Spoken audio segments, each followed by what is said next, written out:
Hello again from the Horseshoe Lounge at Roosters. It is a fun, casual joint. It is a Monday in Columbus, Ohio, and it's another beautiful day to talk about Ohio State. It's Justin Zwick. He's back. Bobby Carpenter, Bill Landis. I'm Austin Ward. Nicole Cox has earned her vacation. Thursday, Bob. So what an event. Does she just, like, after the golf outing? She didn't wait for the golf outing to be done, right? She was on a plane. She's out of here. It was an awesome event, didn't you think? It was tremendous. They did a great job. You know, I've talked to her about some minor tweaks to improve it. Nicole's big into coaching. Like, hey, is there some ways we could do it? You know, maybe some more music for some of the great team members of Roosters that, you know, are underneath some of those awnings. And they get so excited when we pull up and we've got the music, and then they're like, and you leave, and then we're sad. For the next 15 minutes. Everybody in the bar getting tipsy, and then all of a sudden, you know, they're kind of sad when we leave. So maybe they could have their own music. Well, there are a lot of new Roosters JBL speakers that were in some of the prize packages. I've seen those. Those are nice. Definitely give those out to the whole attendance. Yes, please. Absolutely. So they were great. I met Eric's lovely wife out there. Nice. She was tremendous. You know, Eric's awesome. He handles all the catering and all that. He's on vacay right now too. Of course, the Roosters are shut down. He also both Eric and Nicole were working hard on that event. Oh, for sure. And Eric earned that break too. So shout out to those It was great. guys. The weather was awesome. It was packed. You know, Trestle was out there. Weather was awesome. Yeah. If you you just like you're a sauna guy, so you just like it cranked up to 150. I mean, I would if you could have. It's better than rain. It's like I told you, it's better than rain. They had, like, the alumni outing got canceled. So because it was too wet, even though it looks nice outside. I mean, I'm not whatever. That's neither here nor there. Okay. But it was nice enough to play. It was warm, but that gave me a reason to drink some more garage beers and just really lean on into life. Well, there you go. So it was good. I had a good I'm glad you guys had fun. Yeah, Jay-Z, how did you play? Yeah. I was not able to. I still can't move. You were confirmed for the event? I was confirmed. I tried. I was stretching and heating. I got a bad back right now. Oh, no. And as a 41-year-old. Is that right now, or was that more? It's right now. I missed the JR. It happened Wednesday last week. Yeah. And so Thursday morning I got up. I'm trying to make it happen, and I could barely get out of bed. I mean, that's how bad it was. And I had to text Nicole. I felt so bad. But for a guy, though, that had back surgery in high school. Well, but this is probably different back pain, but it's just one of those that grabs you and you can't move or do anything. And it's sometimes, Justin, you just gotta hock to it, sit on that thing. I tried for Nicole. I tried. You tried? It didn't work. 4 minutes. That was 4 minutes longer than I wanted. Yeah, I almost jumped on the over. That is the over. We thought it was gonna kick off the show. And then Nicole sticks one on my back by sending me a picture of the chips. Yeah, I'm bent over my chair in the office because I can't sit down. Of course you were. I have a heating pad on my back, and my phone goes off, and it's Nicole with a picture of the chips. And I'm just like, I wanted testing you to see I wanted to take a picture of me like with a heating pad on, leaning over my chair. Like, this is what I'm doing, and you're rubbing it in. Is there anything worse than just being bent over? No. Than looking at a picture of the chips? When you're bent over and you can't move, and there's no way out. It had been about it's like the basement of Pulp Fiction. 6 months since I'd had chips of any kind, and Jay-Z wasn't there. So I think I'm going to take a little extra today. Make sure we're going to end the drought. Oh, I brought some home to the kids. They loved them. It was good. Weather, like it said, Trestle got up there and gave.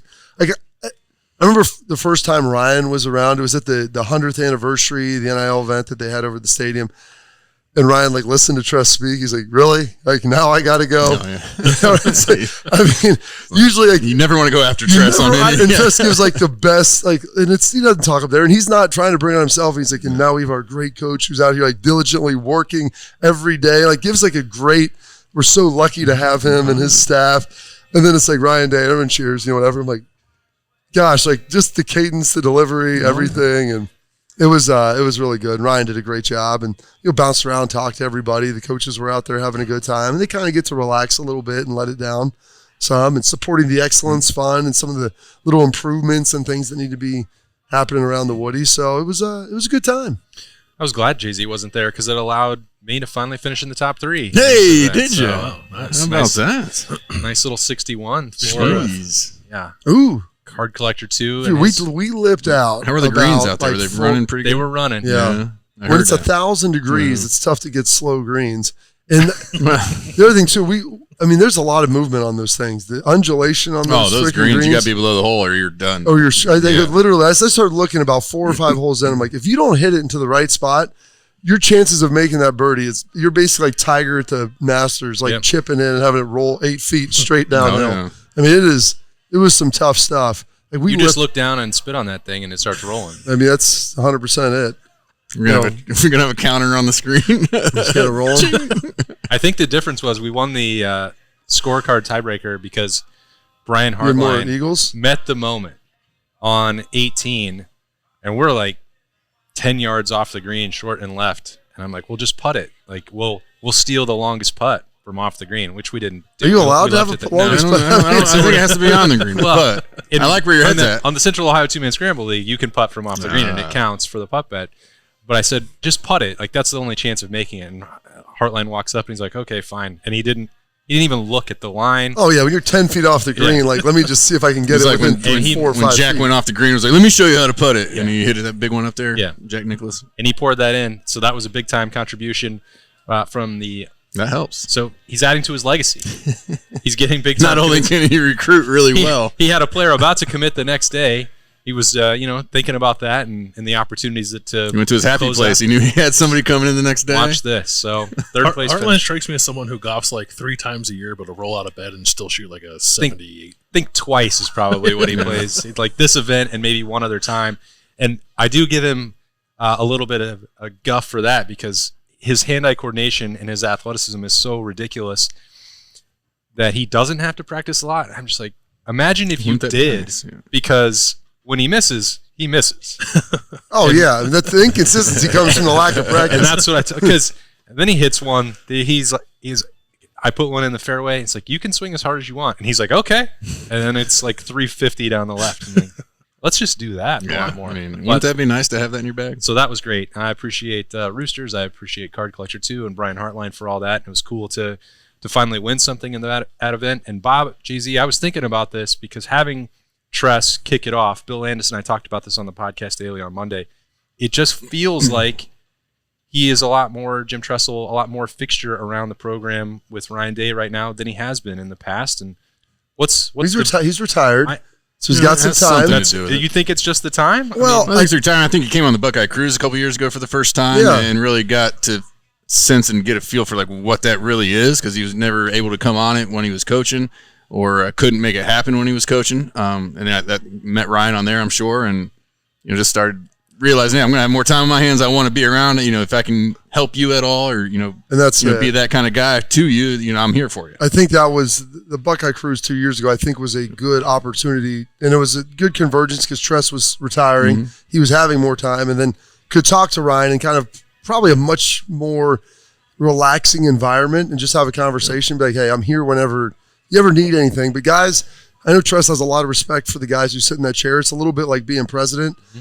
You got 1 million people, 11 million people in the state of Ohio telling you what to do. The last thing you need is one more. Yeah. So it's like, hey, if I'm here to talk, and I'll give you a little tidbits here, but I'm not going to just call to you like, hey, overdo it. But here's our hour conversation every day of me telling you how to do your job because no coach really wants that. So I think it was a respect.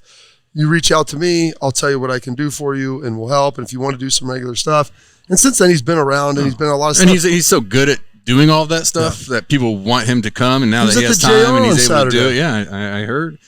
So, I think him having the more time and everybody kind of realizing how good he is and how people love him still to this day, and they want to be, at events that he's at and hear him talk. It's great to see him, getting back into that kind of stuff. Someone goes, why didn't Ellen come with him? I'm like, do you have any idea how often Ellen has to stand there and watch him talk to people as it is?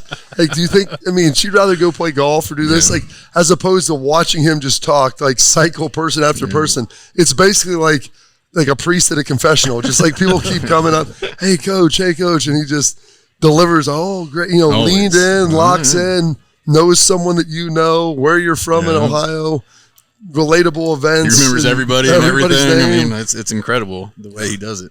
But it's cool to see him letting his hair down and coming around and being, a part of that kind of stuff, I think. Well, the hair was still in place. It wasn't down. Always. Oh, he had the sweater vest T-shirt. Still rocking on. that. Yeah, nice. Well, it was hot on Saturday at the Memorial. Sure so I'm like, hey, wear this.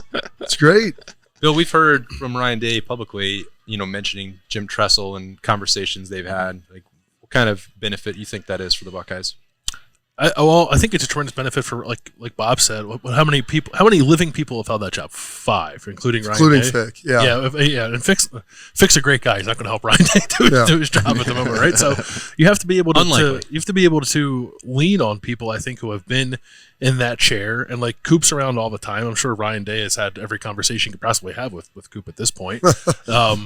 Urban need better players, Ryan. Right. You can be a bad coach if you just have great players, right?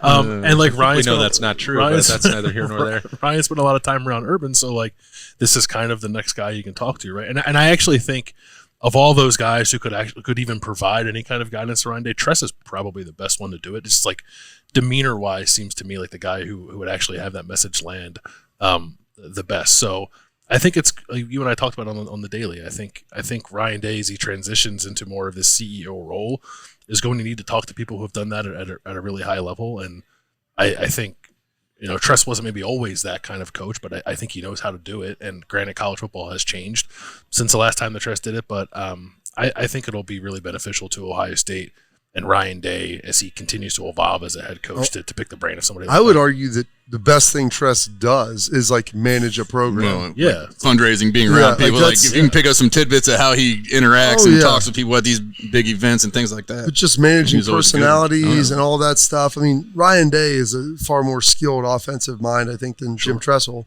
And that's not a knock on Tress. I mean, Ryan's great at that. But Tress, as far as managing like a whole program, and honestly, everybody talks about, the Michigan thing and all this. Like, there's probably nobody who's a better resource than him for all of that. And it works well, I think, when you start talking about generationally. Like, Tress's kids are like our age and a little older to like Ryan's age. So it's almost a little bit like a paternal probably relationship, which makes it a little easier. With that in mind, Bob, I had thought nothing of Urban Meyer and Jim Tressel's comments about the roster last week, really.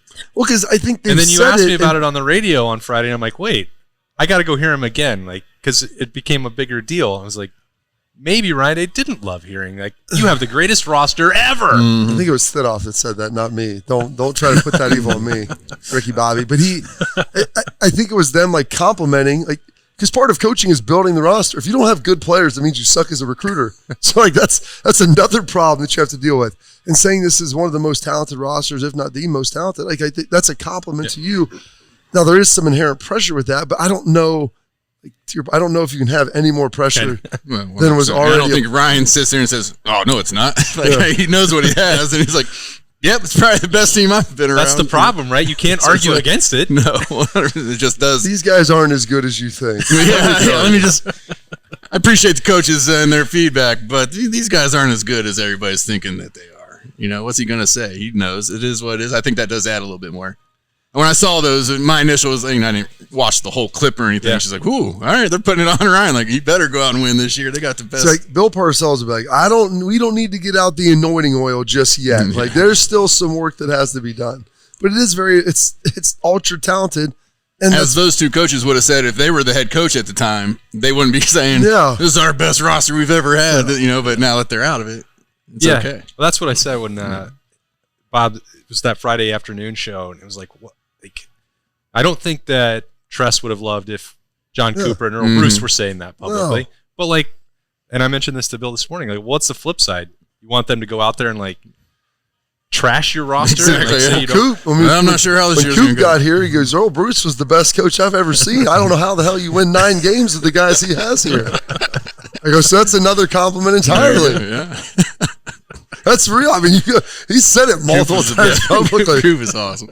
Yeah, you can't. I mean, you can give the compliments retroactively. I don't think they love it when it's going forward.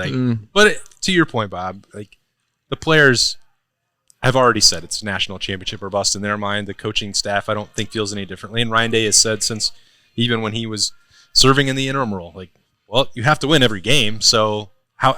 Especially the last. Yeah. Did that change just because of those comments? No, it didn't. No, that's what he's always said. Like, your expectation is Ohio State win every game, especially the last one. Like, and that'll never change. So you look at everything that's happened over the last handful of years. You could say that this roster is, the 95 Cowboys, or you pick your dominant team, the Chiefs from here, whatever. Like the greatest show on turf. I mean, it could be all those things rolled into one. It's not going to be able, in my mind, amplify the pressure any more than what people have said that needs to happen this season. I want to ask you guys, like, because Us and I were talking about this, and I said, like, obviously there's pressure on these players to perform, to live up to those expectations. It's probably a little easier this time of year to kind of put that out of your head, and I'm sure it ratchets up once the season gets here. Like, as players, do you feel the weight of those expectations in, April, May, June, July, or does it not really show up until September, October, November? I wouldn't say it's easier, but you feel like you're able to work, and it's so far away, and you're like, hey, just win the day. And like Mick does a great job because he's the one that's involved with the guys most now anyway, is the winner, loser, all these competitive environments. Like all these things are way out there in the future. And now you're getting closer. I mean, it's not so much the horizon. It's getting it's tightening up, but like you're going to work for it. And so to me, it was always fun in the off season because you weren't, Trestle would say, and any coach, like you can't win it today, but you can always lose it. So you can feel like, hey, did I work hard enough today to achieve my goals?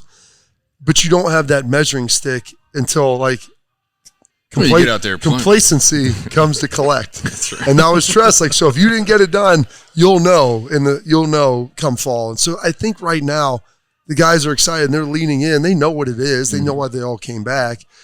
And they're just saying, if we just compete with each other as hard as we can, like everything else will just take care of itself. Yeah, but I think there's difference, like going into the 04 year versus going into 05. It was like by that end of 04, we're like, all right, we're pretty dang good now. Yeah. So it was like, all right, we're going into this offseason knowing like, hey, we got all these guys back. We ended the season coming together really well, and we were a better team.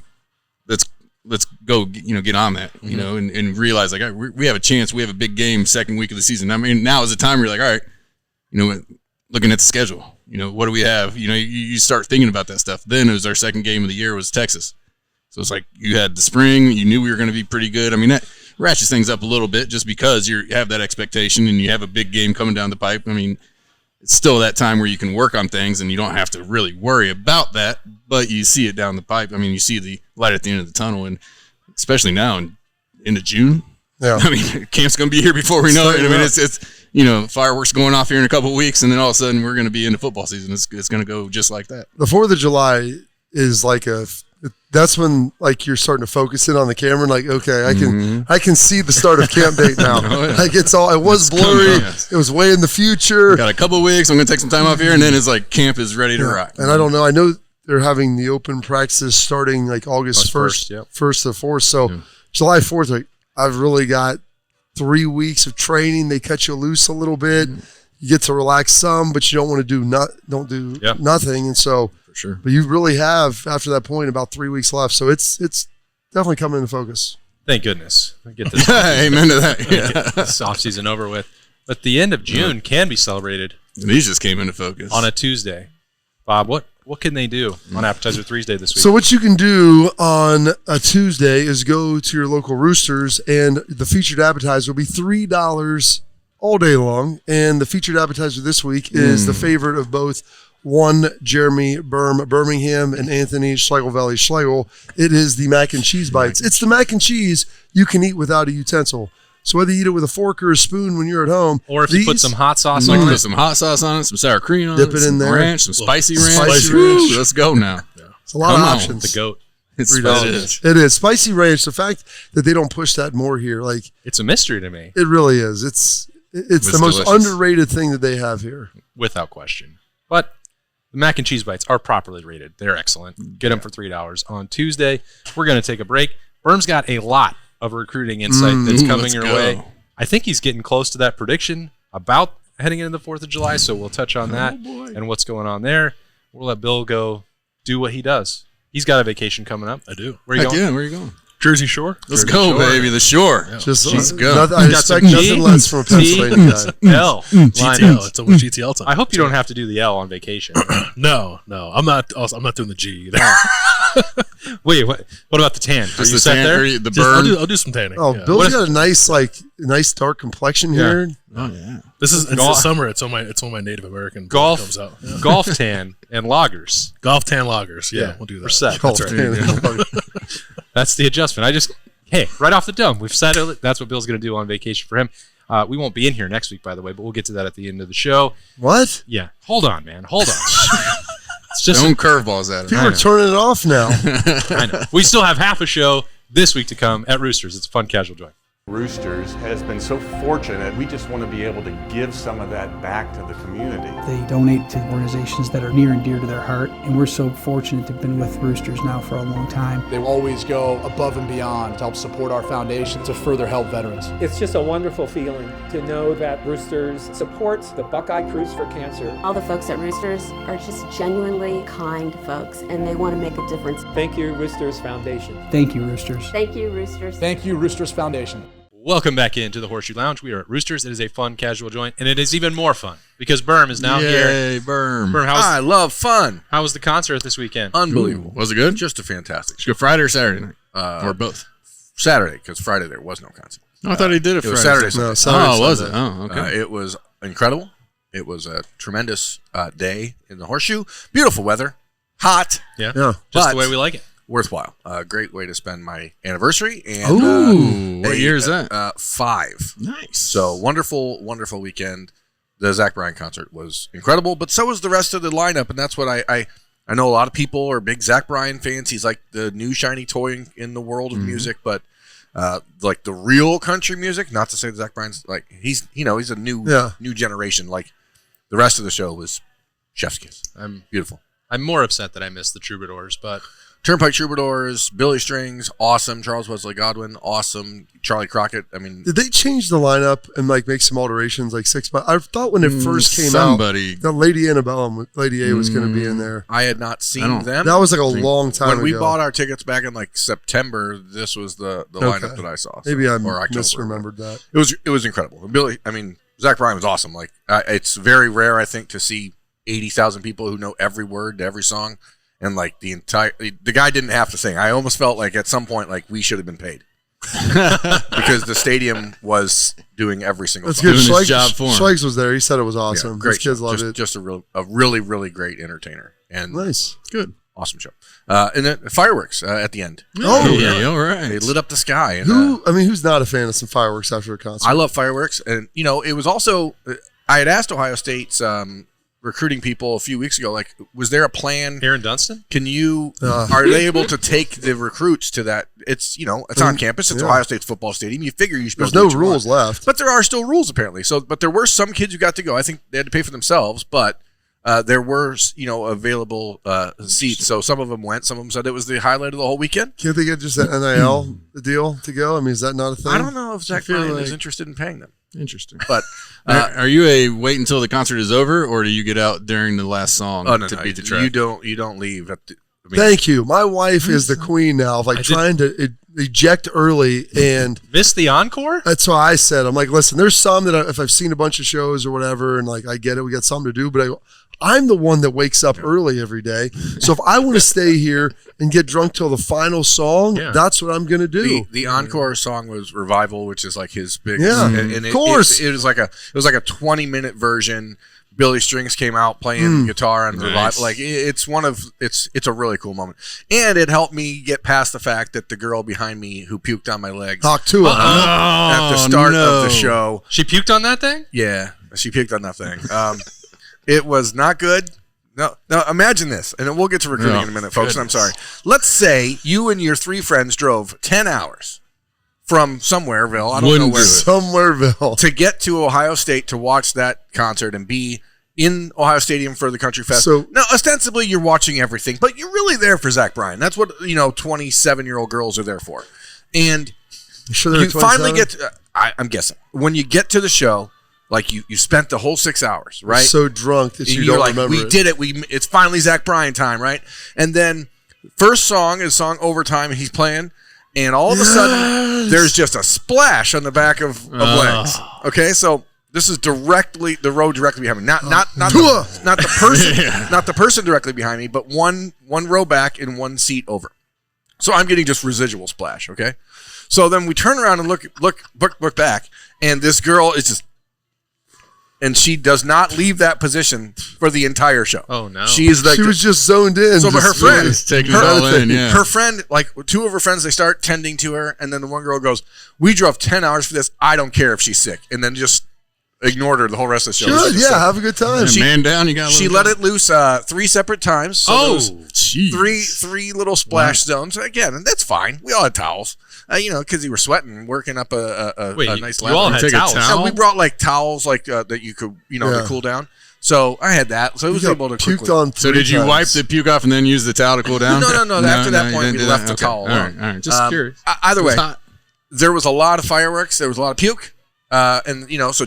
Speaking of puke, Jake Cook made his commitment. Hey, look at that How professional about that? segue. Ding, ding, ding. On Sunday, we talked about his vomiting at the Ohio State football camp a few weeks ago. And, Did he go to the concert? he did, actually. I feel like he's a Western. He's an Ohio guy Yeah, here. the only Ohio State player I saw there was Luke Montgomery and his girlfriend. I did not see any other people, but I did run into Luke in the concourse, and he was having a good time. It's amazing that you did because there were 80,000 other people there. Yeah, but when you see Luke Montgomery, The like bigger guy. They're ahead. Like most of the You know players somebody. are It's somebody we know. generally about 6 inches above Gen Pop, so you can kind of see them even at a distance. he's a difficult person to miss. That was actually the second commitment of the weekend. Bod Penn Miller, the wide receiver from Ontario High School in Mansfield. Canada? No, Mansfield, Ohio. How come we My have buddy's Ottawa, how do neighbor. we have Ottawa Glandorf and Ontario High School in Ohio? Can we not leave the Canadian provinces up there? All the good names were taken. I'm sure there's an Ohio. Couldn't think of anything else. I'm sure there's an Ohio, Canada somewhere. Do they have any players though? I can't. What's that program? Probably like? not. But Bodpin committed on Friday. That kind of kicked off the weekend for Ohio State. Today, Monday morning, just about 25 minutes ago, Zion Grady, the 4-star defensive end from Alabama, committed. Ooh, Let's go. That's a big that one. seems for Ohio fairly significant given the fact that he's a defensive end from the state of Alabama. state. It's Alabama. pretty significant. Now, not to immediately dismiss his value, he's the number 3 rated defensive end in the country. So 6'4", 225, 230 pounds. Like he's an edge rusher that Ohio State has not recruited very many of in the last few years. So that's a big add. But he's also best friends with Malik Autry, who's a defensive tackle from Opelika, Alabama. So basically Auburn's backyard. Who's committed to Auburn. He visited this weekend for his official visit as well. So Best hanging out with friends. Uncle Larry. Ohio State is like really trying to flip Malik Autry, and while they're not like a package deal, they're not a package deal. Yep. They're I none get of this. you. Yep. They are What? they are very close, and it Like certainly doesn't stepbrothers. hurt Ohio State. So that's Call a him big Nighthawk. one. But I think we could also see like this week. I wouldn't be surprised if we get a decision from Jordan Davison, the running back from California. I think that's still Ohio State or Oregon. There's been some talk about Michigan in the last couple days, but Ohio State already has 2 running backs committed. They're going to be okay with whatever happens there. But Davison, potential third running back in the class. they're going to take a third somewhere. Maybe it's, I guess because you're going to lose 2 you're after going this to year. you're going to lose 2, and you only have 2. So you are You need a pair in and a a spare. spare. Well, so they've got the pair. Get one more. They need a spare. Now, in this instance, Jordan Davison is the number 2 rated running back in the country, according to Rivals. Like it's a pretty good player, but they also realize that maybe you go in the transfer portal, maybe you find someone else that develops late. Yeah. If he ends up picking Oregon or shocking, maybe in picking Alabama, which has done a good job there as well. Dorian Brew, the cornerback from Conroe, Texas, who's I already have 2 corners in this class. They going for a third? you need 3. I think 3, right? They'd Pair take and a 4. spare. They would Pair take 4 and a if they spare could. Honestly, they would take 4 corners if it works out that way. Brandon Finney, who's from Maryland, who visited last weekend, was at Oregon this weekend. Like Dorian Brew's decision sort of impacts what happens there, I think. It seems unlikely that Finney would choose to be the 4th in that class, especially when the top 3 are each in the top 5 in the country. Yeah.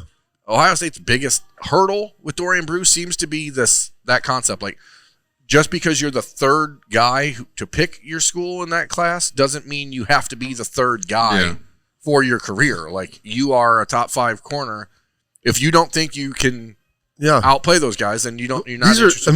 These rankings are done by some old crotchety dudes that sit behind a keyboard. I mean, they don't know everything. Right. I mean, and also you're 6'2" and 190 pounds, and you run a 4.38, and like you're a freak athlete. So you also only play. Why can't you be just as freaky as him? You only played corner for a Tim year. Walton wants you. Really? You've only played corner for a year. Like you have a whole bunch of development. You are not destined to be cornerback number 3 just because you happen to be the 3rd guy to commit at the position. So that's really the hurdle that they have there, and we'll see. I think that one could be wrapped up this week. Ohio State, USC, Texas probably is the fight. Why anyone chooses to go to USC to play defense, I don't know. But You just go there to play because you don't play defense. Right.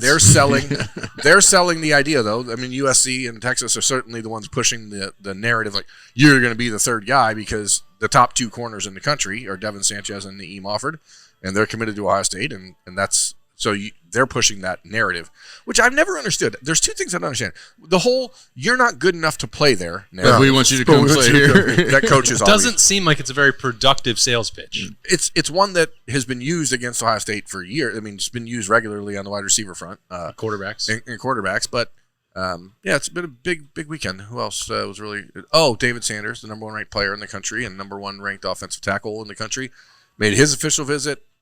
How'd that go? The people down the street feel like they are the team to beat. But that way? Yeah. I don't know where I'm at. I'm not good with math or geography.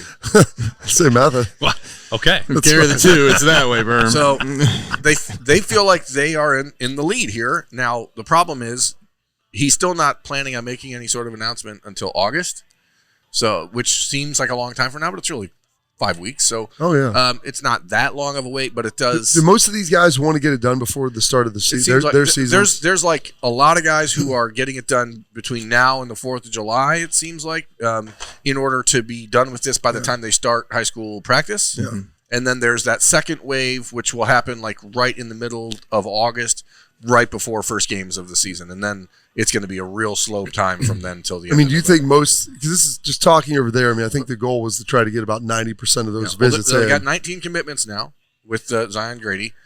Talking to people on Sunday, I feel pretty confident that they are aiming 27-28 in this class. That is robust. Which is much larger than Ohio State's gone in the last handful of years. But now you have extends. You have 1 running back spot available. You've got 1, maybe 2 more wide receiver spots available. They offered Preston Bowman from Pickerington North, who committed to Kentucky on Saturday. Ohio State offered him on Sunday. That'll make you rethink things. I thought they didn't recruit against Kentucky. They're not. It's saying, hey, this is here for you if you want it. They're not going to go like balls to the wall and like try to force a flip. They love the kid. He's a Xavier Johnson type of athlete, like a guy that can play running back. He can play in the slot. Swiss he can play Army out wide. knife. He's a Swiss Army knife type of dude. They love him as a person. And so I think, honestly, it's a change of philosophy from Ryan Day and these guys saying, in this new world, scholarships don't really matter, and they never have. So we can stop pretending that those. They never have. We can stop pretending that like scholarship limits matter. Like you'll find a way around it. Like if you need 91 guys on the roster in June to get to 85 in August. Is that why they're getting rid of the walk-on? Because they just know. I don't think they're going to get rid of that. But, there's so many coaches will never. It's also another step in the realization that we are now in the salary cap era of college football, and for every Jeremiah Smith you have, there is a need to find a program guy that's willing to stick around for 3-4 years, developed, that loves Ohio State, and so it could become a really good player as well. He has all the tools you want, so you are going to see more of that type of offer, I think, over the next couple of years for Ohio State. 1 to 2 wide receivers, Decorian Moore, Vernell Brown, Jamie French, Preston Bowman are all on the list. Tight end, Brody Lennon from the Gilmore Academy in Cleveland. He visited this weekend. It's a really unusually small school. Yeah. Not Stan's That's Gilmore the Gilman Academy. School for Lads. Gilman School for Lads, that's right. That's in Baltimore. I went somewhere totally different. This is the Gilmore Academy in Cleveland. Ohio State offered him like 10 days ago after camp. I would be shocked if he's not committed by the end of this week. So he'll be there with Roberts. So he'll be the second tight end in the class. Ohio State got the green light from Nate essentially to add a second tight end, which is weird to me, I guess. No, I mean, I think you want to have conversations and be honest with guys. Are you going to be okay if we do this? And he said, absolutely. I just want to meet the kids. So they spent this past weekend pretty much hanging out the whole time, along with Tavian St. Clair and those other guys that were in town. Guys being dudes hanging out. Offensive line, you need 2 or 3 more. So now what we're talking, 1 running back, 1 to 2. So that's 3, 4 tight end. You need 2 to 3. That's Could this 5 be to like 6. a historic class? Is that what you're looking at? I mean, 5 to 6 total on offense that are remaining, and then defense. You've got a spot for 2 defensive tackles, 1 more defensive end. So then now we're talking 9 more.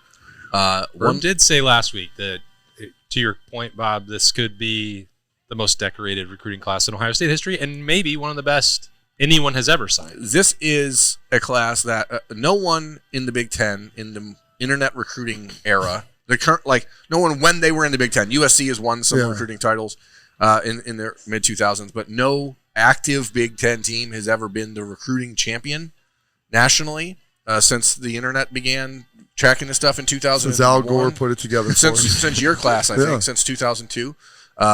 You guys were the second-ranked class in the country that year, and there have been a couple of second-place finishes for Ohio State, but they've never really gone 28, 29 deep in a class, and I think that they're going to do that this year. So it's those guys. It's DeCorian Moore, it's David Sanders, Jordan Davison, Dorian Brew. Like, if all those guys get in, it is going to be very hard. The position group that's the lightest, like where you said that they have the most openings and opportunities, is D-line right now.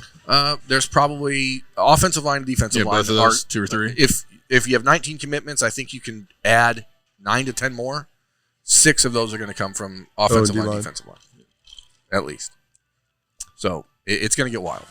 And it's going to get wild. What could really Berm gone wild? The part that gets me is like waiting until August, because now Berm, we are into the dead period, quiet period, however, whatever they actually. It's dead or it's quiet. Either way, there are no rules. Like Ohio State, you just can't visit. They got through the visits over the weekend, and now this coaching staff has like 3 weeks of vacation. It's like, what could really change? There's not going to be a ton of communication. You can't go visit.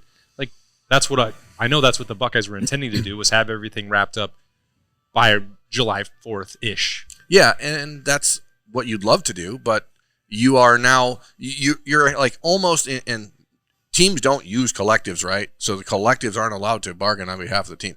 But I think what you're going to see is a lot of discussions. Collectivism? You're going to see discussions with other pieces of the puzzle in the next few weeks as players jockey for position. The hard part, and we talked about it last week, like you don't know if what you're being told that a school is offering is real. So it really comes down to how much you trust the people that you're recruiting, which is why Ohio State has always been so diligent about keeping a pretty small group that they're actually recruiting from and not offering 500 kids. So you're going to have those conversations over the next few weeks. But, yeah, to your point, like Ryan Day was on a plane to Greece by like noon yesterday. Yeah. So there is not a lot of we're going to keep talking about this for the next few weeks. There are players over there we're recruiting? Not to my knowledge. There's no dead period in Greece.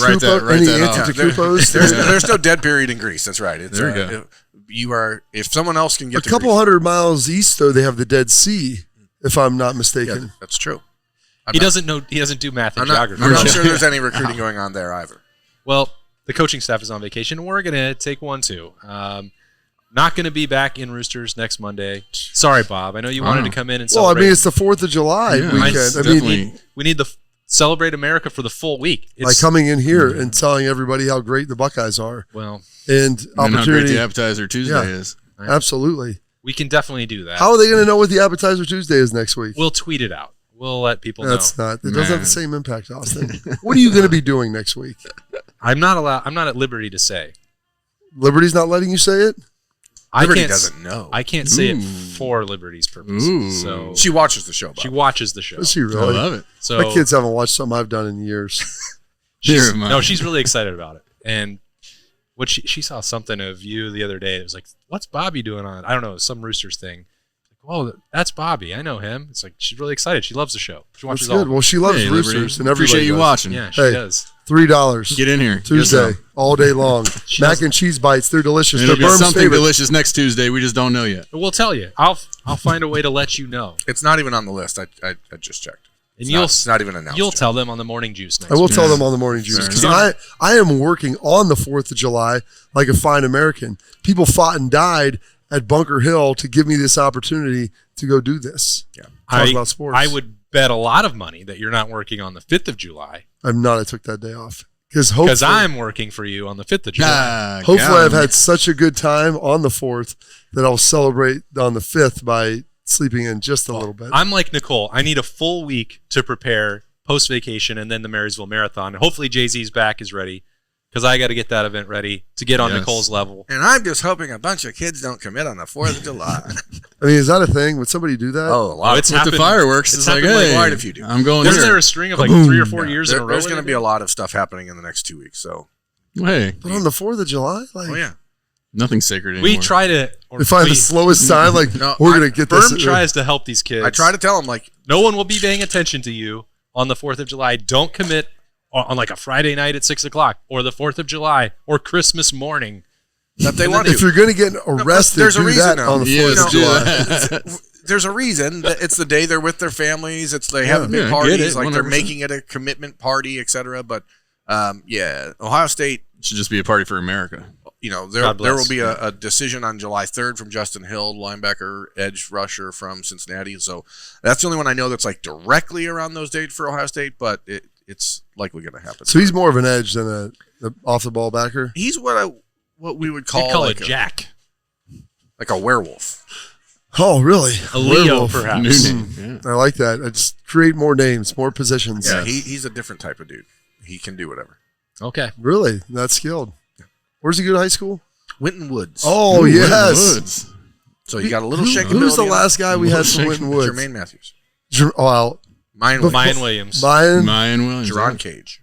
Yes. I called that. I guess we've had a their number of game in the guys state from there. championship. Pipeline. Yeah, I mean, listen, Jermaine Matthews. If he's a defensive end version of him, sign me up for that guy. Justin is a touch less verbal, Okay, but more steely But more glazes. scary. Put the pads maybe. on. He's got. So he's more Mayan. He's someone you want on your team.